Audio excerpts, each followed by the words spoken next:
आज के दौर में जहां फैशन तेजी से बदल रहा है, वहीं कपड़ों का इस्तेमाल भी पहले से कहीं ज्यादा हो गया है। कैसे? नई नई शैलियों और सस्ते दामों के कारण लोग बार बार नए कपड़े खरीदते हैं, लेकिन जब ये कपड़े पुराने हो जाते हैं तो उनका अंबार कूड़े में लग जाता है। ऐसे में सवाल ये उठता है कि इन पुराने कपड़ों का क्या किया जाए। ईयू यानी कि यूरोपीय संघ ने इसी सवाल को गंभीरता से लेते हुए इस साल की शुरुआत से एक नया कानून लागू किया, जिसके तहत अब मेंबर देशों को पुराने कपड़ों को सामान्य कचरे में फेंकने की अनुमति नहीं है।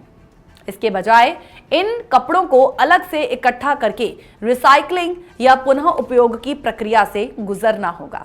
इंटरेस्टिंग। इस बदलाव का उद्देश्य है टिकाऊ विकास और सर्कुलर इकोनॉमी को बढ़ावा देना, जिससे वस्त्रों को फेंकने के बजाय उनकी उपयोगिता बढ़ाई जा सके। लेकिन यह नेक प्रयास अब स्वीडन में एक नई चुनौती बन चुका है। कैसे? आइए वर्ल्ड इन फोकस में इसे समझते हैं। रिसाइकलिंग सेंटरों पर कपड़ों का सैलाब आया है। स्टॉकहोम के ऑस्टाबर्गर रिसाइकलिंग सेंटर में रोजाना भारी मात्रा में पुराने कपड़े पहुंच रहे हैं। आर्टिकल 2 नामक एक चैरिटी शॉप के महासचिव ब्रायन केली कहते हैं कि हर दिन इतनी बड़ी मात्रा में कपड़े आ रहे हैं कि हमारे पास रखने की जगह नहीं बच रही। ये पागलपन जैसा है। शहर की कचरा प्रबंधन संस्था स्टॉकहोम वेटन और एफॉल की विशेषज्ञ हैं कॉरेन।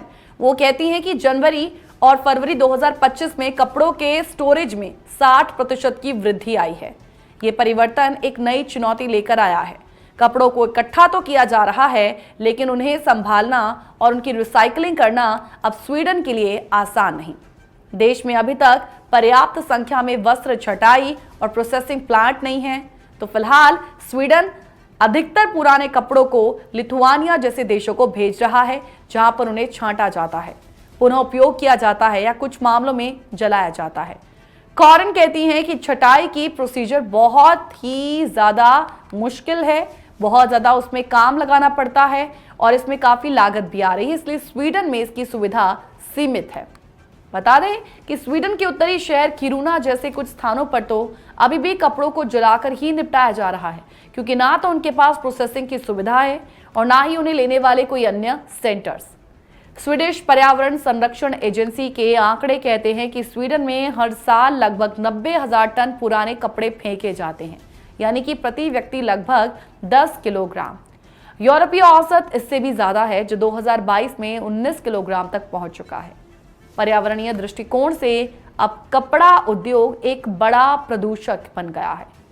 एजेंसी की सलाहकार कहती हैं कि एक साधारण सी टी शर्ट बनाने के लिए लगभग 2500 लीटर पानी, 1 किलोग्राम रसायन और 2 से 5 किलोग्राम ग्रीन हाउस गैस उत्सर्जन होता है।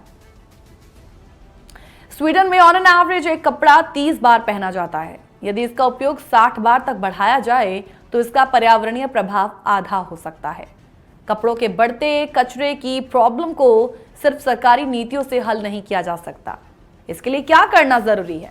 फैशन ब्रांड्स और उपभोक्ताओं दोनों को अपनी रिस्पॉन्सिबिलिटी निभानी होगी। 2025 में हुए एक प्रारंभिक समझौते के तहत अब बड़े फैशन ब्रांड्स जैसे H&M और ज़ारा को उनके प्रोडक्ट्स के जीवन चक्र के अंत तक की जिम्मेदारी उठानी होगी। उन्हें अपने बेचे गए कपड़ों के संग्रह, उनकी छटाई, उनका रिसाइकिल करना, इन सब का जो खर्च है वो वहन करना पड़ेगा। H&M ने इस दिशा में उठाए जा रहे कदमों का वेलकम किया और कहा है कि वो टिकाऊ फैशन को बढ़ावा देने के लिए डिटर्मिन्ड है। और वहीं दूसरी ओर सामाजिक संगठन और युवा भी इस दिशा में छोटे लेकिन असरदार प्रयास जरूर कर रहे हैं। यहाँ हम आपको एक और चीज बता दें कि स्टॉकहोम और लिंकॉपिंग जैसे शहरों में कपड़ों की अदला बदली यानी कि क्लोथ स्वैप के आयोजन हो रहे हैं। Swedish society for the conservation of nature की प्रमुख कहती हैं कि हर व्यक्ति को साल भर में अधिकतम 5 नए कपड़े ही खरीदने चाहिए। हम अपने सोचने और पहनने के तरीके को बदलें। हम लोगों को ये विकल्प देते हैं कि वो अपने अच्छे लेकिन इस्तेमाल ना होने वाले कपड़े दूसरों से बदल सकें। इससे न सिर्फ कपड़ों की उम्र बढ़ेगी, बल्कि नया खरीदने की जरूरत भी कम होगी। कुल मिलाकर स्वीडन में वर्तमान वस्त्र संकट ने यह साफ कर दिया है कि भले ही सरकारें नियम बना दें, जब तक उत्पादन और उपभोग की माइंडसेट नहीं बदलेगी तब तक समाधान अधूरा ही रहेगा। इसलिए स्वीडन ने इस कदम को आगे लाने की कोशिश तो की, लेकिन अब उसे इस चैलेंज को एक्सेप्ट करना भारी पड़ गया है, क्योंकि उसके पास सफिशिएंट सोर्सेज ही नहीं है इन कपड़ों को रिसाइकल करने के लिए या कुछ और तरीका अपनाने के लिए। कुल मिलाकर ये केवल एक देश या एक क्षेत्र की समस्या नहीं है, ये वैश्विक फैशन उद्योग के सामने खड़ा एक गंभीर सवाल भी है। सवाल है कि क्या हम सच में फैशन के नाम पर एनवायरनमेंट की कीमत चुका सकते हैं? पुराने कपड़े अब महज फेंकने की चीज नहीं रहे, वो एक नई सोच की शुरुआत भी हो सकते हैं।